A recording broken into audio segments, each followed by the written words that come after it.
Maria Ibu Yesus Perawan Abadi.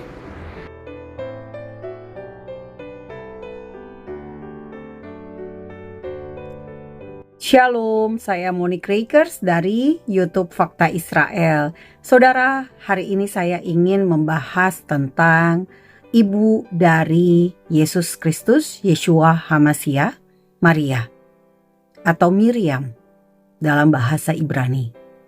Bapak Ibu, ada dua pendapat di kalangan kekristenan. Kristen Katolik dan Ortodoks menganggap Yesus mempunyai ibu Maria yang adalah seorang perawan seumur hidupnya. Artinya, ia tidak pernah berhubungan suami istri dengan Yusuf dan tidak pernah melahirkan anak-anak selain Yesus. Karena itu, Maria dikatakan sebagai Bunda Maria Perawan Suci. Maria dikatakan perawan seumur hidupnya. Karena apa? Karena kandungannya, karena tubuhnya itu kudus, karena sudah dipilih oleh Tuhan untuk melahirkan Yesus, Yeshua HaMashiach. Namun, Bapak Ibu, saya sebagai Fakta Israel, saya ingin mengajak Anda untuk melihat di dalam Alkitab kita.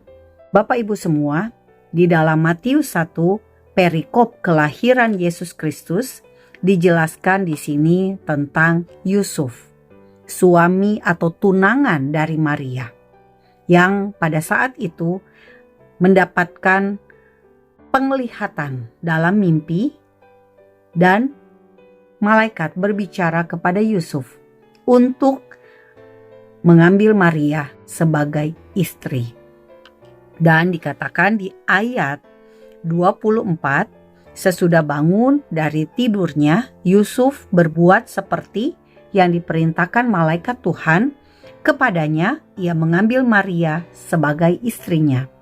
Matius 1 ayat 25 tertulis, tetapi tidak bersetubuh dengan dia sampai ia melahirkan anaknya laki-laki, dan Yusuf menamakan dia Yesus. Di Alkitab kita, Bapak Ibu, dituliskan tidak bersetubuh dengan Maria sampai Maria melahirkan Yesus. Bukti Yusuf dan Maria adalah suami istri dijelaskan di ayat ini. Bedanya, ketika mereka menikah, mereka tidak melewati malam pertama. Kenapa? Karena menunggu masa kehamilan Maria selama 9 bulan, baru lahirlah Yesus, Yeshua, dan setelah itu berhubungan suami istri. Paling tidak menurut ayat di Alkitab Matius 1 ayat 25 ini, tidak bersetubuh sampai melahirkan. Alkitab memang tidak menuliskan bahwa setelah itu terjadi persetubuhan atau tidak. Namun dalam kehidupan tradisi masyarakat Yahudi yang sangat-sangat ketat, seorang perempuan dan pria pasti akan terikat dalam sebuah pernikahan ketika mereka pergi ke Mesir dalam keadaan mengungsi membawa bayi Yesus. Mereka tidak dibolehkan jika statusnya bukan suami istri. Nah, ada juga pendapat yang mengatakan bahwa Yusuf ini adalah duda ketika menikah dengan Maria. Saya ragu jika Bapa kita di sorga memberikan tanda kutip barang bekas kepada Maria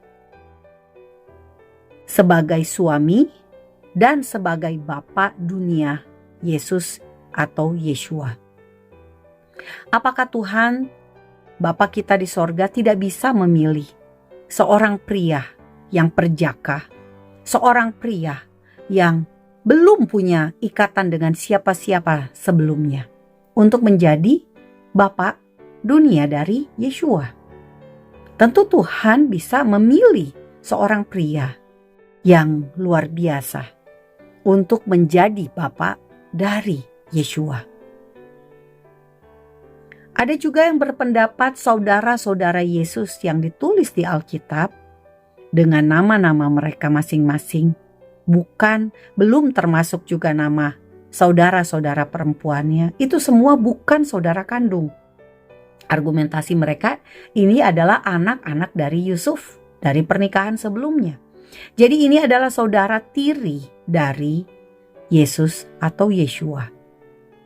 Bapak Ibu, ketika Yusuf dan Maria pergi ke Bethlehem untuk mengadakan sensus, untuk mematuhi aturan dari pemerintahan Romawi pada saat itu untuk mengadakan sensus, maka yang pergi dari Nazaret ke Bethlehem, kota kelahiran Yusuf, adalah Yusuf dan Maria serta Yesus atau Yeshua yang ada di dalam kandungan.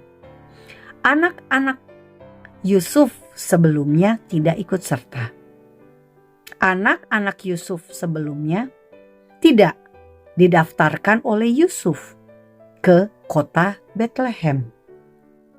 Jika memang Yusuf mempunyai anak-anak dari pernikahan sebelumnya, maka dalam sensus ia pasti membawa anak-anaknya untuk didaftarkan. Bagaimana menurut Bapak Ibu? Apakah argumentasi yang fakta Israel sampaikan ini bisa Bapak Ibu terima? Atau Bapak Ibu punya pendapat yang berbeda? Bapak Ibu tetap memandang atau menganggap Maria adalah perawan seumur hidup. Maria adalah suci, seumur hidupnya tidak berdosa. Bapak Ibu perlu ingat juga, ketika Pentakosta terjadi, Roh Kudus turun. Apa yang terjadi pada Maria? Maria juga menerima Roh Kudus yang sama dengan murid-murid.